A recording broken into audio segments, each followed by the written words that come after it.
सिफारिश लागू करो। समान शिक्षा प्रणाली लागू करो। समान शिक्षा।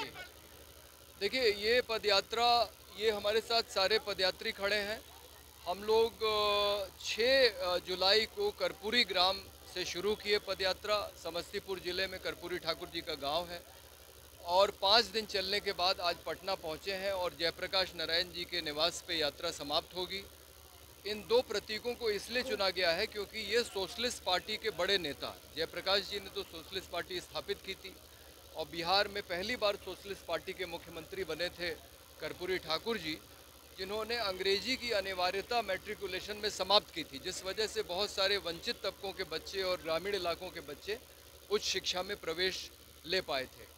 तो हम लोगों का कहना है कि देखिए, अभी जो मतदाता पुनरीक्षण का काम चल रहा है तो उसमें सबसे बड़ी दिक्कत ये आ रही है कि बिहार के लोगों के पास कागज़ नहीं है ये साबित करने के लिए कि वो इस देश के नागरिक हैं। और ये दिक्कत इसलिए भी आ रही है क्योंकि बिहार साक्षरता में बहुत पिछड़ा हुआ है, देश में तीसरे नंबर से नीचे से है। तो अगर बिहार की साक्षरता दर अगर अधिक होती, ज़्यादा लोग पढ़े लिखे होते तो इतनी दिक्कत नहीं आती। ये बहुत शर्म की बात है कि आज़ादी को करीब 80 साल होने जा रहे हैं 2 साल बाद, और अभी भी हमारी साक्षरता की दर इतनी है, सिर्फ इतनी है कि लोगों के पास ज़रूरी कागजात नहीं है ये साबित करने के लिए कि वो उस देश के नागरिक हैं। तो समान शिक्षा प्रणाली मौलिक मुद्दा है। आप कोई भी विकास की कल्पना बिना शिक्षा के नहीं कर सकते। आरक्षण का लाभ भी लेना है तो शिक्षित होना जरूरी है। तो मुचकुंद दुबे आयोग नीतीश कुमार की सरकार ने बनाया था 2007 में, उसकी सिफारिश है कि समान शिक्षा प्रणाली लागू की जाए। वो हम लोग चाहते हैं कि नीतीश जी जाते जाते लागू करें। नीतीश जी अगर लागू नहीं करेंगे तो हमारी अपेक्षा है कि जो भी सरकार बनेगी बिहार में चुनाव के बाद वो लागू करे, और कम से कम सोशलिस्ट पार्टी इंडिया के जितने उम्मीदवार चुनाव लड़ेंगे वो एकमात्र मुद्दा समान शिक्षा प्रणाली को उसको मुद्दा बना के ही चुनाव लड़ेंगे। और अगर हमारी कोई भी भूमिका होती है नई सरकार बनने में तो हम इस बात पे जोर डालेंगे कि पहला काम सरकार ये करे कि समान शिक्षा प्रणाली को लागू करे। दुनिया में जहाँ जहाँ जिन जिन देशों ने, चाहे वो अमीर देश हो, America, Germany, Canada, France, England जैसे, या हमारे जैसे विकासशील देशों Sri Lanka, Iran, Malaysia, Thailand, Indonesia, Kazakhstan वगैरह, जहाँ जहाँ 99-100% साक्षरता दर हासिल हुई है सिर्फ और सिर्फ समान शिक्षा प्रणाली से। दुनिया में एक भी उदाहरण ऐसा नहीं है जहाँ निजी स्कूल भी हों और सभी बच्चों को शिक्षा मिल गई हो, शिक्षा का लोकव्यापीकरण हुआ हो। तो समान शिक्षा प्रणाली में स्कूल की व्यवस्था सरकार चलाती है, वही वित्त पोषण करती है और वही उसको नियंत्रित करती है। यही एक मॉडल है जो पूरी दुनिया में सफल रहा है।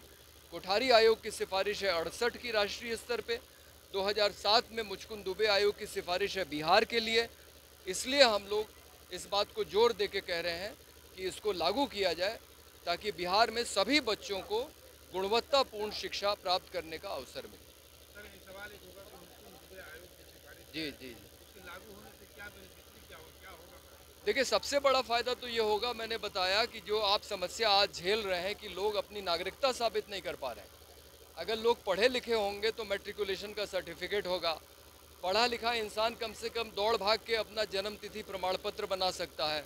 तो पढ़ाई लिखाई से कम अपने मौलिक अधिकारों से वंचित नहीं होंगे। नहीं तो आज जो मतदाता सूची का पुनरीक्षण चल रहा है इसमें तो बहुत बड़ा खतरा ये है कि बिहार के ज़्यादातर गरीब लोग जिनके पास अपना जन्म तिथि प्रमाण पत्र नहीं है वो छूट जाएंगे, वो इस देश के नागरिक नहीं माने जाएंगे, वो मताधिकार का प्रयोग नहीं कर पाएंगे।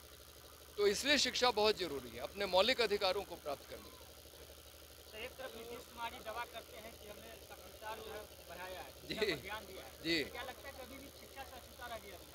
नहीं, देखिए, जब नीतीश कुमार की सरकार बनी थी तो मैं भी एक मीटिंग में आया था, अंजनी कुमार सिंह जी ने बुलाई थी, वो उस समय प्रमुख सचिव थे, कि जितने नई तालीम वाले विद्यालय गांधी जी के खुले थे बिहार में उनको जो है पुनर्जीवित किया जाएगा। लेकिन वो काम भी नहीं हुआ, और जो हम उनसे उम्मीद करते थे, जिस तरह से उन्होंने शराबबंदी लागू की उसी तरह से उन्होंने ही आयोग बनाया था, ये किसी दूसरे ने नहीं बनाया था। तो जब आपने ही मुचकुंद दुबे आयोग बनाया था तो उसकी सिफारिश आपको माननी चाहिए।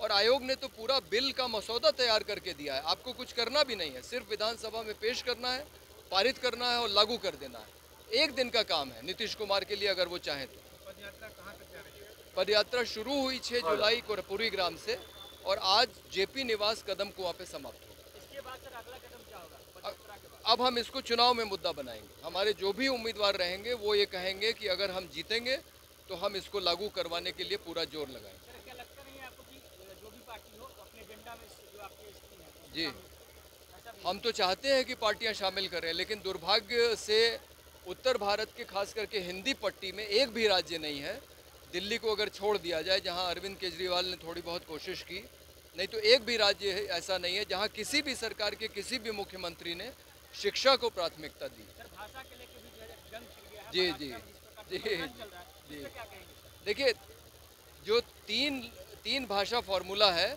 उसको हम हिंदी बोलने वाले लोगों ने ईमानदारी से नहीं माना। तो हम लोग कहते हैं कि हमारी 3 भाषा हो गई, हिंदी, संस्कृत, अंग्रेज़ी। संस्कृत कोई गंभीरता से पढ़ता नहीं है, अंग्रेज़ी भी कोई गंभीरता से नहीं लेता है, तो हम इस तरह से काम चला लेते हैं। लेकिन हम दूसरे राज्यों के लोगों को अगर हम उनसे ये अपेक्षा करते हैं कि वो हिंदी सीखें, चाहे वो महाराष्ट्र के लोग हों या तमिलनाडु के लोग हों, तो हमें कम से कम इतनी ईमानदारी दिखानी चाहिए कि हम भी देश की कोई दूसरी भाषा अपने स्कूलों में गंभीरता से सिखाएं और उसको हम सीखें। चाहे मराठी हो, बंगाली हो, कोई भी भाषा हो। जो नवोदय स्कूलों में काम होता है कि बच्चों को एक देश की भाषा सिखाई जाती है किसी दूसरे इलाके की, तो इसमें दोष ज़्यादा हमारा है, महाराष्ट्र और तमिलनाडु के लोगों का नहीं है। अपना परिचय दे दीजिए। मेरा नाम संदीप है, मैं सोशलिस्ट पार्टी इंडिया का मैं महासचिव।